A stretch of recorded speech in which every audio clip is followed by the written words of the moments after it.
want it so much. Our sages teach us that if you run away from honor, then you'll get honor. If you don't want it, if you run away from it, then you'll get it, because you're now doing honorable things. But if you want honor, someone, I think also to the Chayzer, someone said to him, I've been running away from honor my whole life, and it hasn't caught up with me. And the Chayzer said, I think it's because you've been looking over your shoulder the whole time. You're not really running away from it, you want it. Ooh.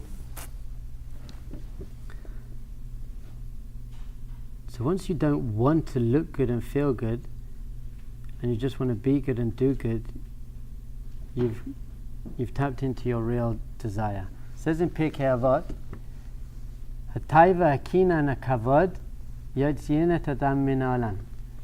Taiva, physical desire; kina, jealousy, envy; and kavod, the need for honor, take a person out of the world. Really, maybe the world to come, but these are the things that are, in fact, they're actually tying us down to this world. You're taiva, you want to eat what you can, and it's holding you down.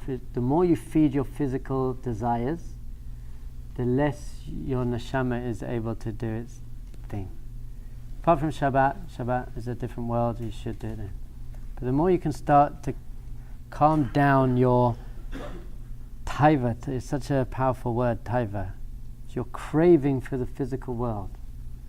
When I lived in India for a year and a half.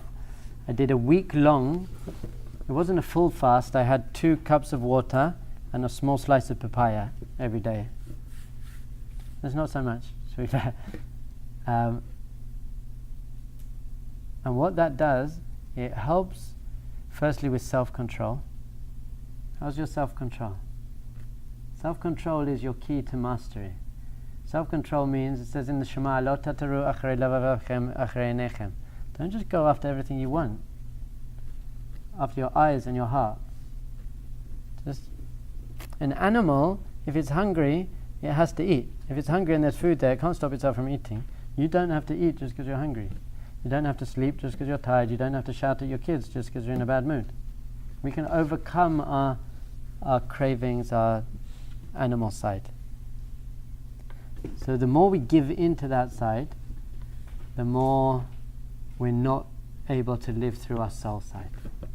Your soul has no interest in chocolate cake, apart from on Shabbat. Really, that's a different world. Your soul doesn't care about chocolate cake. It doesn't care about honor. It doesn't care about getting the best selfie for Instagram. I run trips to Thailand, Peru, Nicaragua, many places. I've noticed lots of people aren't being present.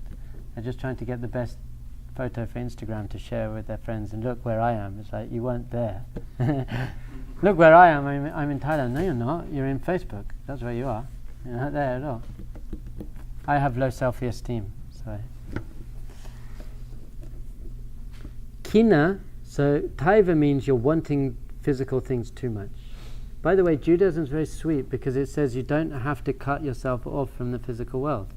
We're not Buddhists. You have to sit in a monastery in a cave and not eat. And we say you can be in the physical world, just do it in a very conscious way, so that physicality becomes spiritual. You can get married. Your physical intimacy is great, just with the right person at the right time in the right way for the right reasons. In fact, it's the highest, that's why it's also the lowest. Once again, everything that's the highest is also the lowest. You can eat good food, just make sure it's kosher and make a bracha and eat it for the right reasons and not just stuff your face. And by the way, you've really got to do this because people often give this idea and they say by making a bracha we're uplifting the food to a spiritual level, and it's like not the way you're making a bracha and not the way you're eating. When you've got a big fat piece of steak and you're like you didn't uplift anything, my friend. You mumbled some words and then stuffed your face. Well done. In fact, that's even worse. Rather just do say the bracha. But don't pretend that you're uplifting the physical world, but you've got to be conscious, you've got to be doing it. Kina means wanting what someone else has. You want what someone else has. Envy. So it means you have a ratzon, but for the wrong thing. One of the 10 Commandments, lo tachmad. I don't want what other people have.